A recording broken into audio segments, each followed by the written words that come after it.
Welcome to BPSC maker. दोस्तों, आज के इस वीडियो में जो हाल ही में 26 दिसंबर 2021 को बिहार एसआई का एग्जाम हुआ था, उस एग्जाम में पूछे गए प्रश्नों के बारे में कुछ चीज़ें यहाँ पर मैं आपको बताऊंगा।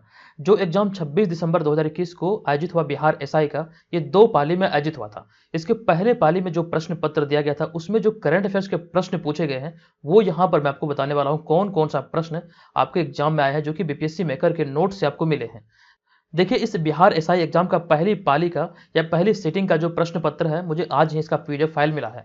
और जिसके बाद मैंने इस पीडीएफ को देखा तो मुझे लगा कि इसका वीडियो चैनल पे लाना चाहिए, ताकि आप लोगों का भी हौसला बढ़ेगा किस प्रकार से यहाँ से बीपीएससी मेकर के नोट से आपके एग्जाम में प्रश्न बनते हैं। आपको यहाँ पर मैं संपूर्ण जानकारी दूंगा, आप पूरे वीडियो के साथ बने रहें। हालांकि यहाँ पर हम जो चर्चा करेंगे इस वीडियो में सिर्फ करंट अफेयर्स की करेंगे, लेकिन जो लोग हमारे वीडियो को रेगुलर फॉलो करते हैं, जो हमारे पेड मेंबरशिप लिए हुए हैं, वैसे लोगों को अनुभव हो रहा होगा कि किस प्रकार से यहाँ पे फायदा हुआ है। एग्जाम में बहुत सारे प्रश्न, लगभग 100 प्रश्नों में आप कह सकते हैं मोर देन 70 प्रश्न आपको हमारे नोट से देखने को मिलेगा।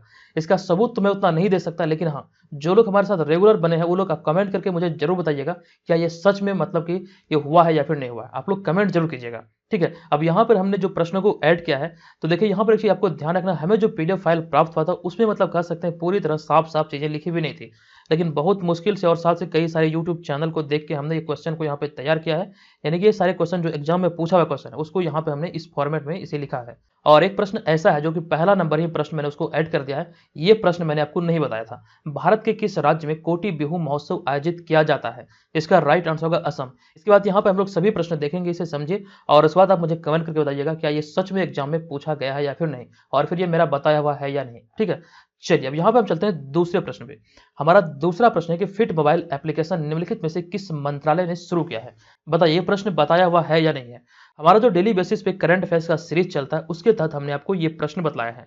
इसका अगर हम राइट आंसर की बात करें तो फिट मोबाइल एप्लीकेशन निम्नलिखित में से किस मंत्रालय ने शुरू किया था? इसका राइट आंसर होगा खेलकूद मंत्रालय, यानी कि ऑप्शन नंबर ए यहाँ पर इसका राइट आंसर होगा। इसकी कंप्लीट जानकारी मैंने आपको दिया था। आई होप कि आपको ये सारी चीजें याद होंगी अगर आपने रेगुलर वीडियो को देखा है तो। अब यहाँ पे हमारा दूसरा प्रश्न है कि क्वाड में कौन कौन से 4 देश समाविष्ट किए गए हैं? क्वाड के बारे में कई बार जानकारी मैंने आपको दिया है। यहाँ पे अगर हम इसके राइट आंसर की बात करें तो इसका राइट आंसर होगा अमेरिका, जापान, भारत और ऑस्ट्रेलिया, यानी कि ऑप्शन नंबर डी इस प्रश्न का राइट आंसर होगा। एक चीज यहाँ पर यह ध्यान रखिए, बिहार स्पेशल करंट अफेयर्स को लेकर के हमने एक पीडीएफ तैयार किया है, जो कि कह सकते हैं वार्षिकांक है। जल्द ही ये अपडेट हो जाएगा, क्योंकि दिसंबर महीना भी समाप्त हो चुका, तो ये अपडेट होकर जनवरी से लेकर के दिसंबर 2021 तक का बिहार स्पेशल करंट अफेयर्स आपको मिलेगा। इसका लिंक इस वीडियो के डिस्क्रिप्शन में है, आप वहां पर जाकर के इसके पीडीएफ फाइल को प्राप्त कर सकते हैं। चलिए, अब यहां पर हम चलते हैं अगले चौथे प्रश्न पे। हमने चौथा प्रश्न यहाँ पे लिखा है कि किस दिन को विश्व कैंसर दिवस के रूप में मनाया जाता है? विश्व कैंसर दिवस की अगर यहाँ पे बात आई है तो विश्व कैंसर दिवस प्रत्येक वर्ष 4 फरवरी को मनाया जाता है, ये ध्यान रखें। तो ऑप्शन नंबर ए यहाँ पर इस प्रश्न का राइट आंसर होगा 4 फरवरी। चलते हैं अगले पांचवें प्रश्न पे। हमारा पांचवा प्रश्न है कि कौन सा क्षेत्र स्वयं पोर्टल से संबंधित है? इसका राइट आंसर होगा स्वयं पोर्टल से संबंधित है शिक्षा, यानी कि ऑप्शन नंबर ए यहां पर इस प्रश्न का राइट आंसर होगा। शिक्षा मंत्रालय जो है ये स्वयं पोर्टल से संबंधित है। नेक्स्ट होगा छठा प्रश्न। यह प्रश्न कि भारत में फ्यूचर इंजीनियरिंग प्रोग्राम किसके द्वारा शुरू किया गया है? आपको याद होगा ये भी प्रश्न हमारा बताया हुआ प्रश्न है। ये अमेजन के द्वारा भी हाल ही में भारत में शुरू किया गया फ्यूचर इंजीनियरिंग प्रोग्राम। इसको लेकर बहुत सारे कह सकते हैं समझौता भी हुआ था, तमाम जानकारी मैंने आपको दिया है। अगला हमारा होगा यहाँ पर सातवां प्रश्न। यह प्रश्न कि निसार इसरो तथा किसका संयुक्त प्रोग्राम है? इसरो तथा किस अंतरिक्ष एजेंसी का संयुक्त प्रोग्राम है? इसका राइट आंसर होगा निसार जो प्रोग्राम है ये नासा और इसरो का संयुक्त रूप से कह सकते हैं परियोजना है। तो ऑप्शन नंबर सी यहाँ पर इसका राइट आंसर होगा। अब देखिए यहाँ पे मैंने ऑप्शन नंबर बी में लिखा है जाक्सा, जो कि जापान की अंतरिक्ष एजेंसी है, और भारतीय अंतरिक्ष एजेंसी है इसरो, और नासा जो ये अमेरिकी अंतरिक्ष एजेंसी है। और इसी तरह और भी कई सारे हैं, जैसे कि अमेरिका के अलावा जो है ये पाकिस्तान की सुपार्को, रूस की है रोसकॉस्मोस, और भी कई सारे हैं। इस तरह के आपके एग्जाम में प्रश्न पूछे जाते हैं, तो इसे भी आपको ध्यान रखना है। अब यहाँ पे हमारा अगला होगा आठवां प्रश्न। यह प्रश्न है कि निम्नलिखित में से किस देश ने हाल ही में सिरकॉन पर सुपरसोनिक मिसाइल का पनडुब्बी से टेस्ट फायर किया है? यह प्रश्न बताया हुआ प्रश्न है और इसका राइट आंसर होगा रूस। रूस के द्वारा भी हाल ही में ये कह सकते हैं फायर किया गया था। तो ऑप्शन नंबर बी यहाँ पर इसका राइट आंसर होगा। एक यहाँ पर ध्यान रखिए, बीपीएससी मेकर करंट अफेयर्स का जो बुक है, जो कि बिहार राष्ट्रीय अंतर्राष्ट्रीय सारे घटनाओं को सम्मिलित किया गया उसमें, उस बुक को आप नहीं देखिए बुक स्टॉल से परचेज कर सकते हैं, वहां से मंगाने की डिमांड कर सकते हैं, और साथ साथ से अमेजन और फ्लिपकार्ट से भी बाय कर सकते हैं। तो अपनी सुविधा के अनुसार आप इसको परचेज कीजिए, जहां से आपको बहुत फायदा होगा। यहाँ पे प्रश्नों को विस्तृत तौर पर संपूर्ण व्याख्या के साथ लिखा गया है, आप लोग भी इसका भरपूर फायदा उठाइए। चलिए अब यहाँ पर हम चलते हैं अगले 9वें प्रश्न पे। हमारा 9वां प्रश्न है कि हाल ही में किस राज्य में भारत के सर्वोच्च ऊंचाई वाले हर्बल पार्क का उद्घाटन किया गया है? ये भी प्रश्न बतलाया हुआ प्रश्न है और इसका राइट आंसर है हमारा ऑप्शन नंबर सी, यानी कि उत्तराखंड में अभी हाल ही में कह सकते हैं भारत का सर्वोच्च ऊंचाई वाला हर्बल पार्क का उद्घाटन हुआ था। और उत्तराखंड से रिलेटेड और भी कई सारे इसी तरह के प्रश्न हैं जो कि मैंने आपको रेगुलर बतलाया है। चलते हैं अगले 10वें प्रश्न पे। 10वां प्रश्न निम्नलिखित में से किससे रामसर प्रस्ताव संधि संबंधित है? तो रामसर स्थल की अगर बात आती है तो ये आर्द्र भूमियों का संरक्षण से संबंधित है। तो ऑप्शन नंबर डी यहाँ पर इस प्रश्न का राइट आंसर होगा। वेटलैंड से संबंधित है तो ऑप्शन नंबर डी यहाँ पर इसका राइट आंसर होगा। हमारा अगला है 11वां प्रश्न। यह प्रश्न अपूर्वी चंदेला का संबंध है। अपूर्वी चंदेला किस क्षेत्र से संबंधित है? यह प्रश्न, इसका राइट आंसर होगा हमारा ऑप्शन नंबर सी, निशानेबाजी से संबंधित है। इसको मैंने यहाँ पर अपूर्वी चंदेला के बारे में डिस्क्रिप्शन में जो चीजें मैं आपको बतलाता हूँ वहां पर मैंने इसकी जानकारी आपको दिया था। अगर आपने रेगुलर चीजों को फॉलो किया तो आपको ये याद होगा। अब यहाँ पे हमारा अगला होगा 12वां प्रश्न। ये प्रश्न है कि निम्नलिखित में से किसको साहित्य में 2021 का नोबेल पुरस्कार दिया गया है? इसके बारे में कंप्लीट जानकारी मैंने आपको दिया था कि तंजानिया के अब्दुल रजाक गुरना को 2021 का साहित्य में नोबेल पुरस्कार से सम्मानित किया गया है।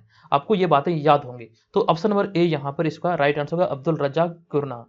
बढ़ते हैं 13वें प्रश्न पे। हमारा 13वां प्रश्न है कि 33वें यानी कि 2024 ओलंपिक खेलों की मेजबानी किसके द्वारा होगी? ये जानकारी मैंने आपको डिस्क्रिप्शन में जो चीजें मैं आपको बतलाता हूँ वहां पर दिया था। तो 33वें 2024 ओलंपिक खेलों की जो मेजबानी होगी ये पेरिस के द्वारा की जाएगी। ऑप्शन नंबर सी यहाँ पर इसका राइट आंसर होगा।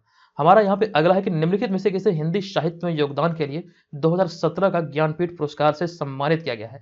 यह प्रश्न जो मुझे पीडीएफ मिला था वहां पे कुछ क्लियर नहीं दिख रहा था, तो यहाँ पर मैंने, हो सकता है यहाँ पे प्रश्न में कुछ चीजें चेंजेस भी हो, लेकिन मैंने एक अनुमान के आधार पर इसको लिखा है कि निम्नलिखित में से किसे साहित्य में योगदान के लिए 2017 का ज्ञानपीठ पुरस्कार से सम्मानित किया है? इसका राइट आंसर होगा कृष्णा सोबती। इसकी जानकारी मैंने अभी आपको वो जो डिस्क्रिप्शन होता है करंट अफेयर्स का उसमें आपको दिया था। अब यहाँ पे हमारा अगला होगा 15वां प्रश्न। यह प्रश्न कि भारत वर्ष में जल प्रदूषण विरोध एवं नियंत्रण अधिनियम किस वर्ष पारित किया गया था? हालांकि ये करंट अफेयर्स का प्रश्न नहीं है, ये गलती से यहाँ पे आ गया है, तो आपको ध्यान रखना। इसका राइट आंसर मैं आपको बता दूं, ये 1974 इसका सही उत्तर होगा।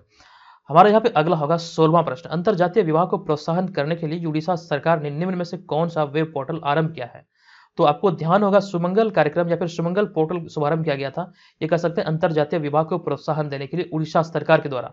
तो सुमंगल इसका राइट आंसर होगा, यानी कि ऑप्शन नंबर ए इसका सही उत्तर है। यहाँ पे हमारा अगला है 17वां प्रश्न। हालांकि ये करंट अफेयर से संबंधित नहीं है, ये मुझे लगा कि यहाँ पर डालना चाहिए तो मैंने यहाँ पे इसे डाला कि निम्नलिखित में से अप्रॉमिस्ड लैंड पुस्तक के लेखक कौन है? तो अमेरिकी राष्ट्रपति, जो कह सकते हैं भूतपूर्व राष्ट्रपति बराक ओबामा की ये पुस्तक है अप्रॉमिस्ड लैंड।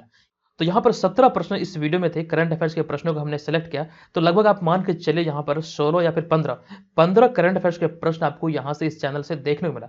हालांकि इसकी संख्या बढ़ भी सकती है, लेकिन जो पीडीएफ में हमको देखने को मिला उसके आधार पर यहाँ पे हमने इस वीडियो को तैयार किया था। जो लोग यहाँ से चैनल के माध्यम से वीडियो को रेगुलर देखते हैं, जो पेड ग्रुप ज्वाइन किए हुए हैं, तो उन लोगों को ये सारी बातें याद आ रही होगी, क्योंकि मैंने ये सारी चीजें ऑलरेडी बता दिया है। एक चीज यहाँ पर ये ध्यान रखिए, आगामी एग्जाम को देखते हुए अगर आप यहाँ से रेगुलर वीडियो को फॉलो करते हैं तो आपको दोबारा कहीं से भी किसी भी प्रकार के करंट अफेयर से पढ़ने की आवश्यकता नहीं है। और एक यहाँ पर यह ध्यान रखिए, इस एग्जाम यानी कि बिहार एसआई का जो एग्जाम हाल ही में हुआ, जिसके बारे में अभी हमने चर्चा किया करंट अफेयर्स के, तो इस एग्जाम में कह सकते हैं जो जीके वाले जो प्रश्न थे, हिस्ट्री ज्योग्राफी और भी मतलब संबंधित जो विषय थे, उनसे जो प्रश्न थे, आप करंट अफेयर्स के अलावे, यहाँ करंट अफेयर्स मैं छोड़ रहा हूँ, करंट अफेयर्स तो हमने देख लिया, लगभग 15 से 16 प्रश्न आए हैं, लेकिन इसके अलावा अगर हम बात करें तो और भी जो विषय है वहां से बहुत सारे प्रश्न हमारे आए हैं। अगर आप ईमानदारी पूर्वक हमारे सेट को, प्रैक्टिस सेट जो चलता है उसको फॉलो किए होंगे, तो आपको ये सारी चीजें अच्छी तरह से रिकॉल हो रही होगी, कितना फायदा आपको यहाँ से मिला है। तो आप लोग मुझे कमेंट करके जरूर बताइएगा क्या आपको इससे फायदा हुआ है या नहीं। जितनी मेहनत हमने इस वर्ष किया है आपके लिए, इसका फायदा आपको मिला है या फिर नहीं, आप लोग मुझे ईमानदारी पूर्वक कमेंट करके जरूर बताइएगा, ठीक है। और इसका पीडीएफ फाइल के लिए, अगर आप इसका पीडीएफ फाइल चाहते हैं तो बीपीएससी मेकर का जो ऑफिशियल टेलीग्राम चैनल है वहां से भी इसे डाउनलोड कर सकते हैं, और साथ साथ बीपीएससी मेकर के ऐप से भी इसको डाउनलोड कर सकते हैं। तो दोस्तों आज के इस वीडियो में इतना ही। एक चीज यहाँ पर ध्यान रखिए, बीपीएससी एग्जाम और सीडीपीओ एग्जाम को देखते हुए एक ऑफर जो लाया गया, ये 25 दिसंबर 2021 से 3 जनवरी 2022 तक के लिए है। तो आप लोग इसका भरपूर लाभ उठा करके एप्लीकेशन पर रजिस्टर हो सकते हैं। हमारे जितने भी मटेरियल हैं वहां से आप प्राप्त कर सकते हैं केवल और केवल 299 रुपये में, एक वर्ष के लिए। एक वर्ष के लिए 299 रुपये कोई बड़ी रकम नहीं होती है। यहाँ पर आपको बहुत सारा मटेरियल मिलेगा, ठीक है। तो आप लोग अपनी सुविधा के अनुसार इसे ज्वाइन कर सकते हैं। आज के इस वीडियो में इतना ही, मिलेंगे नेक्स्ट वीडियो में। तो के लिए धन्यवाद, जय हिंद।